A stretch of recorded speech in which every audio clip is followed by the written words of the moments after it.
Narrator আমাদেরকে বলে Sukuna witnessed him the strongest ghost that Sukuna killed and then he came back. Jujutsu কাইসেনের chapter 260 এর spoiler চলে এসেছে, আর চ্যাপ্টারের লাস্ট প্যানেলে আমাদেরকে এটা দেখানো হয় যেটা দেখে সবাই শকড এই মুহূর্তে। আর এটা দেখে সবাই মনে করছে গোজো ইজ ব্যাক, এবং প্রথমবারের মতো আমারও মনে হচ্ছে গেগে এবার আমাদের সাথে প্র্যাঙ্ক করছে না, কিন্তু তারপরেও নিজের হোপ বেশি রেখো না, কুল থাকো, পরের চ্যাপ্টার আসতে দাও। আর আমি বলছি এই চ্যাপ্টারের স্পয়লার থেকে কি জানতে পেরেছি। তো মিত্র, শেষ চ্যাপ্টারে দেখেছিলাম তোদো ফিরে এসেছিল, আর জুজুৎসু কাইসেনের বেস্ট ডুও এখন ফাইট করবে সুকুনার সাথে। আর মনে রাখবে এই দুইজনই ছিল যারা মাহিতোকে কুত্তা বানিয়ে দিয়েছিল।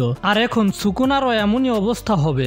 যখন তোদো এবং ইউজি সুকুনার দিকে এগিয়ে যাচ্ছিল তখন আমরা দেখেছিলাম তোদো নিজের হাত থেকে ব্যান্ডেজ খুলছিল। আর এই চ্যাপ্টারের শুরুতে আমরা দেখতে পাই আসলে তোদোর হাত হিল হয়নি, আন্দা নিজের হাতে কোনো ধরনের বাদ্যযন্ত্র লাগিয়ে রেখেছে যেটার নাম হলো বিব্রা স্ল্যাপ। আমি জানি না ঠিক মতো উচ্চারণ করতে পেরেছি কিনা। আর তোদো নিজের অন্য হাত দিয়ে এটাকে হিট করে, আর যখন এই দুইটা মেটাল হিট হবে তখনই বুগি বুগি টেকনিক অ্যাক্টিভ হয়। ন্যারেটর আমাদেরকে এক্সপ্লেন করে আসলে তোদো এটা কিভাবে করেছে। বুগি বুগি টেকনিককে ইউজ করতে হলে তো ক্ল্যাপ করতে হয়, কিন্তু এখানে মেটাল পিস কোথায় থেকে আসলো? তোদো এটা করার জন্য এখানে বাইন্ডিং বাবের ব্যবহার করেছে। যাক ভাই, মনে শান্তি হলো যে সুকুনাকে ছাড়াও কেউ তো এমন আছে যে বাইন্ডিং বাবের ইউজ করছে। কিন্তু এখানে আরো একটা সারপ্রাইজ আছে। এই বাদ্যযন্ত্র ব্যবহার করে তোদো নিজের বুগি বুগি টেকনিককে আরো বেশি অ্যাডভান্স করে ফেলেছে, কারণ এখন তোদো 1 সেকেন্ডে 50 বার সোয়াইপ করতে পারবে। এই বাদ্যযন্ত্র দেখে তো তেমন জাক্কাস মনে হচ্ছে না আমি জানি, কিন্তু সুকুনার বিরুদ্ধে ঠিকই কাজ করছে। মানে তোদো এবং ইউজি মিলে সুকুনাকে জন্মের কেলানি দিতেছে। মিত্র,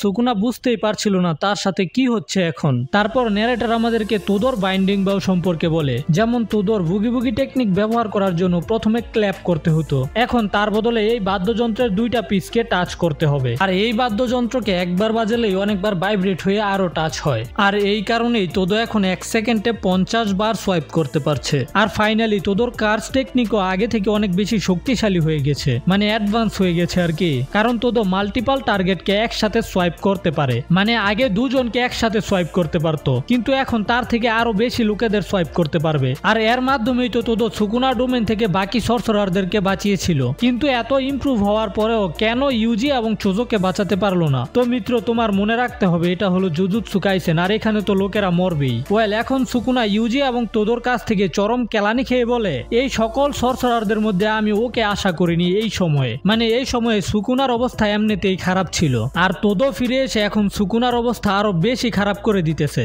এই জন্যই সুকুনা তোদোকে এই সময়ে এক্সপেক্ট করেনি। মানে বান্দা লিটারালি এখন তোদো টেকনিককে ভয় পাচ্ছিল। ওয়েল, আমরা দেখতে পাই সুকুনা মাটি থেকে উপরে হাওয়াতে ছিল, আর তখন তোদো সুকুনাকে কিক করে, কিন্তু সুকুনা হাওয়াতেই এই কিককে ডচ করে ফেলে। তখন তোদো নিজের মনকে বুঝায়, সান্ত্বনা দেয়, ওকে ঠিক আছে, এই রাক্ষস হাওয়াতেও অ্যাটাককে ডচ করতে পারে। এখন ইউজি একটা পাথর ছুঁড়ে মারে সুকুনার দিকে, আর তোদো ইউজিকে ওই পাথরের সাথে সোয়াইপ করে দেয়। তো ইউজি একটা রকেটের মতো গিয়ে সুকুনাকে একটা কিক করে, কিন্তু সুকুনা ইউজিকে মুখ দিয়ে ধরে ফেলে। তবে তখন তোদো ইউজিকে সোয়াইপ করে দেয়, আর ইউজি আরো একটা পাওয়ারফুল ঘুষি দেয় সুকুনাকে। কিন্তু হ্যাঁ, এই মুহূর্তে সুকুনা বুঝতে পেরে যায় যে তোদো সর্বোচ্চ এবং সর্বনিম্ন কতবার সোয়াইপ করতে পারে একবার বাদ্যযন্ত্রকে হিট করে। কিন্তু কিং অফ কার্স এটা প্রেডিক্ট করতে পারছিল না কখন তোদো কতবার সোয়াইপ করবে, কারণ এটা ডিপেন্ড করে তোদো এই যন্ত্রতে কত জোরে হিট করছে। যত জোরে হিট করবে তত বেশি ভাইব্রেট হবে, তত বেশি সোয়াইপ হবে, আর যত আস্তে হিট করবে তত কম ভাইব্রেট হবে, তত কম সোয়াইপ হবে। তখন সুকুনা বলে এমন একটা টেকনিককে প্রেডিক্ট করা এবং অ্যাডপ্ট করা প্র্যাকটিক্যালি ইম্পসিবল। কিন্তু সুকুনা তোদোর মুভমেন্ট রিড করার চেষ্টা করে যাতে বুঝতে পারে কখন তোদো ইউজিকে সোয়াইপ করে। আর এখন যখন তোদো বাদ্যযন্ত্রে হিট করবে, এবার সুকুনা তোদোর মুভমেন্ট বুঝতে পেরে যায়। সুকুনার হিসেবে এইবার তোদো ইউজিকে সোয়াইপ করবে না, এই জন্য সুকুনা ফুল ফোর্সে ইউজির উপরে একটা পাঞ্চ করতে যায়। কিন্তু তখনই সুকুনার সামনে মেমের একটা কাক চলে আসে, আর সুকুনা বুঝতে পারে যে ও এবারও ভুল প্রেডিক্ট করেছে। কারণ এখন সুকুনার মনে হয় মেমের কাক যখন এখানে এসেছে তো তোদো এখন ইউজিকে মেমের কাকের সাথে সোয়াইপ করবে। এই জন্য সুকুনা জলদি জলদি নিজের ব্ল্যাঙ্ক স্পটের দিকে ঘুরে একটা কিক দেওয়ার জন্য। কিন্তু এবার সুকুনা বুঝতে পারে তোদো এবার ওকে বাস দিয়ে দিয়েছে, কারণ তোদো বাদ্যযন্ত্রে হিট তো করেছে কিন্তু ইউজিকে সোয়াইপ করেনি। বাদ্যযন্ত্রে হিট তো একটা প্র্যাঙ্ক ছিল। তো সুযোগ পেয়ে ইউজি একটা কড়া ব্ল্যাক ফ্ল্যাশ দেয় সুকুনাকে, আর ইউজি এই ব্ল্যাক ফ্ল্যাশের পরে ওই ক্লওয়ালা হাত সুকুনার চেস্টের ভিতরে ঢুকিয়ে দেয়। কিন্তু ইউজি সুকুনার বুকে হাত ঢুকানোর পরেও, যা খুশি কর ইউজি, আমি তো এখন আমার ডোমেন ওপেন করব। কিন্তু সুকুনা এটা করার আগেই আশেপাশের সারাউন্ডিং এ একটা মিস্টেরিয়াস ফিগার নোটিস করে। তখন ন্যারেটর আমাদেরকে বলে Sukuna has witnessed him the strong strongest ghost Sukuna killed by his own hands. আর আমাদের এটা দেখানো হয়। আমি বিশ্বাস করি না।